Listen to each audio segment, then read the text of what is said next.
Bem no coração do Brasil, em meio a morros verdejantes e rios que serpenteavam por entre eles, existia uma pequena cidadezinha do interior.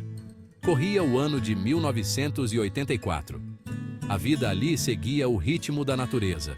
O ar era puro, carregado com o cheiro da terra molhada e das flores do campo.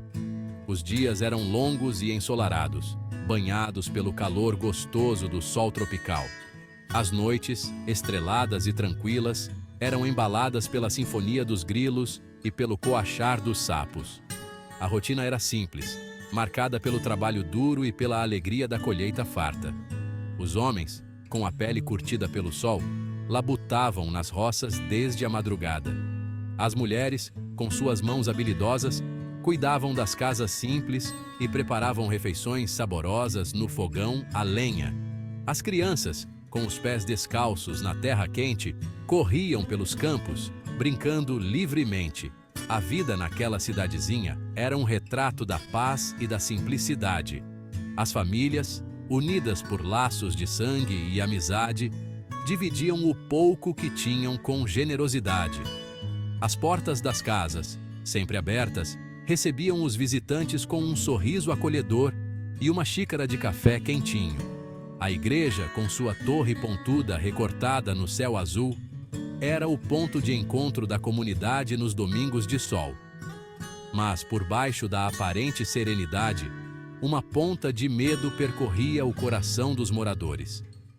Era uma herança antiga, passada de geração em geração, que se intensificava sob a luz pálida da lua cheia, pois naquela pacata cidadezinha, uma antiga lenda ainda assombrava a todos, a lenda do lobisomem do sertão. Quando o sol se punha, a atmosfera de paz dava lugar a uma crescente apreensão. As sombras se esticavam, tomando conta dos campos e dos matos.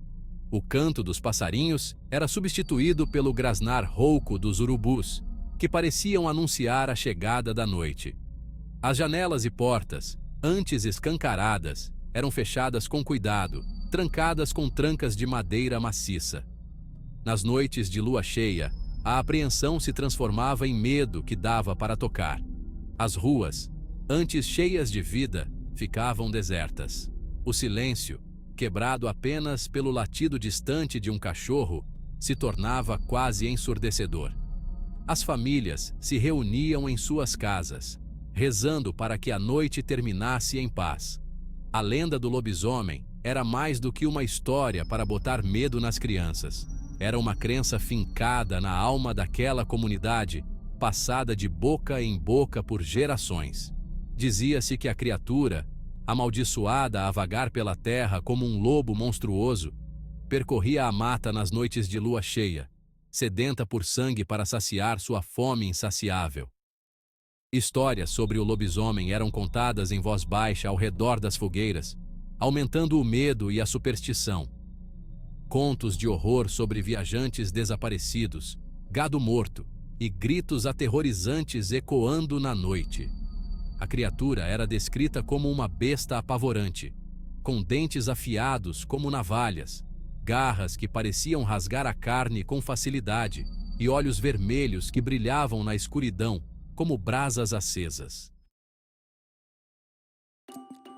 Os mais velhos alertavam os mais jovens sobre os perigos de se aventurar na mata depois que a noite caía, principalmente nas noites de lua cheia. As crianças, assustadas, se agarravam às saias das mães, com os olhos arregalados de medo.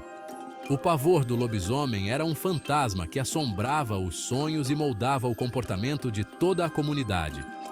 Havia aqueles que riam da lenda, chamando-a de crendice boba, fruto da ignorância.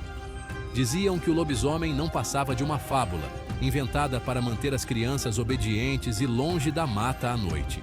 Mas, mesmo os mais descrentes, sentiam um arrepio na espinha ao ouvirem o uivo distante de um lobo, ecoando na noite escura. E assim, a pequena cidade rural no coração do Brasil vivia sob a sombra da lenda do lobisomem. A cada lua cheia, o ciclo de medo se repetia, reforçando a crença na criatura e mantendo viva a tradição oral que atravessava gerações. Entre os moradores daquela cidadezinha, destacava-se Seu Joaquim, um fazendeiro conhecido por sua postura prática e seu ceticismo inabalável.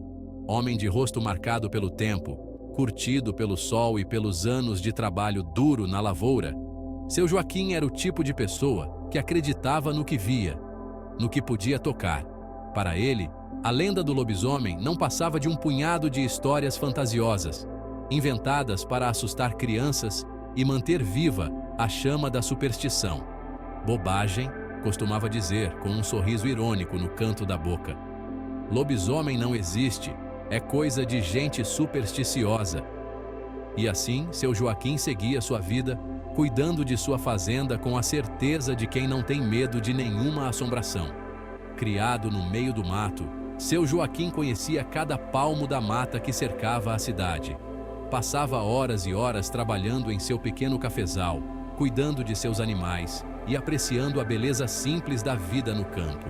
Gostava da solidão, do silêncio da mata, do canto dos pássaros. À noite, sentado na varanda de sua casa simples, observava as estrelas com a sabedoria tranquila de quem aprendeu com a própria natureza. Para ele, a vida era simples: trabalhar a terra, colher seus frutos, viver em paz com seus semelhantes. Não havia espaço em sua mente prática para medos irracionais ou crenças sem fundamento. O lobisomem, para ele, não passava de uma sombra, uma ilusão, um fantasma que assombrava a mente dos fracos. Seu Joaquim era a prova viva de que a razão e a lógica podiam vencer o medo. Ou era o que ele pensava. Até aquela fatídica noite de lua cheia,